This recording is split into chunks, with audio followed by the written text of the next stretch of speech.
ವಲಸಾದ್ ಅಂತ ಅಂದ್ಬಿಟ್ಟು ಗುಜರಾತ್ಗೆ ಹೋಗಿ ಅಲ್ಲಿಂದ ಗಿಡ ಪರ್ಚೇಸ್ ಮಾಡಿದ್ರಿ. ಅಲ್ಲಿಂದ ತಂದು ನಾಟಿ ಮಾಡಿ 5-6ನೇ ವರ್ಷದಲ್ಲಿ ದಾಪುಗಾಲಿಟ್ಟಿದ್ದೀರಿ. 5ನೇ ಬೆಳೆ ಈಗ ಮೇಯಿಂದ ನವಂಬರಲ್ಲಿ ಒಂದು ಫಸಲಾದರೆ ಇದು ಬ್ಯಾಚ್ ವೈಸ್ ಬ್ಯಾಚು ಒಂದು 7 ಬ್ಯಾಚ್ ಬರುತ್ತೆ ಅವರೇಜು.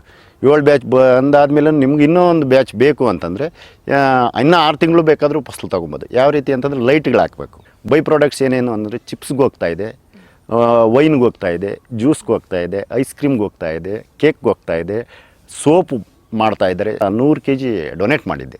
ನಮ್ಮ ರೈತರಿಗೆ ಏನಾದ್ರೂ ಹೊಸ್ದಾಗಿ ಏನನ್ನ ಇದರಿಂದ ಬೈ ಪ್ರಾಡಕ್ಟ್ಸ್ ಮಾಡಿ ಮಾರ್ಕೆಟಿಗೆ ಕೊಟ್ಟರೆ ನಮಗೊಂದು ಅನುಕೂಲ ಆಗ್ತದೆ ಅಂತ ನಾನೇ ಡೊನೇಟ್ ಮಾಡಿದೆ. ಫಸ್ಟು 5 ನೇಗ್ಲಲ್ಲಿ ಉಳುಮೆ ಮಾಡಿದ್ರೆ ಚೆಂದಾಗಿ ಭೂಮಿನ ಆಳವಾಗಿ ತೆಗೆದುಬಿಡುತ್ತೆ. 3 ಮಂಕ್ರಿ ದನದ ಗೊಬ್ಬರ ಇಲ್ಲ ಕುರಿ ಗೊಬ್ಬರ ಹಾಕಿ ಕೊಟ್ಟಿದ್ದ ಹಣ್ಣನ್ನು 9 ಹಣ್ಣನ್ನು 16 kg ಬಂದಿತ್ತು.